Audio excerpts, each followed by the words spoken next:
আব্দুর রাজাক সাহেব দুই একটা হাদিস থেকে আগে শিষ্টাচারটা দেখান তো, সব হাদিসে কিভাবে শিষ্টাচার হয়। হ্যাঁ দেখেন, আল্লাহর নবী বলছেন মান ওয়ালাদালাহু ওয়ালাদুন ফল ইহসান ইসমাহু আদাবাহু, কারো ছেলে মেয়ে যদি জন্ম নেয় সেই জন্য সুন্দর নাম রাখে আর শিষ্টাচার শিখিয়ে দেয়। শিষ্টাচার কি জিনিস? এক।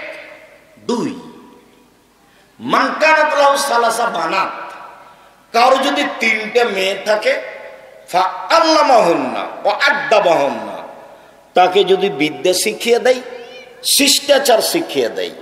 ওয়া কাসাহুন্না, তার যদি কাপড়ের ব্যবস্থা করে।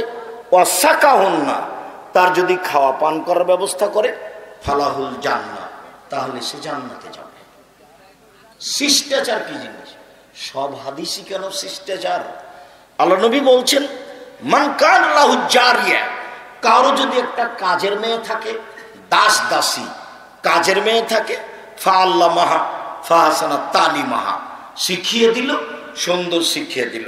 ও আদ্দাবাহা ফাহাসানা তাদিবাহা, শিষ্টাচার শিখিয়ে দিল, সুন্দর শিষ্টাচার শিখিয়ে দিল, তার ডবল নেকি।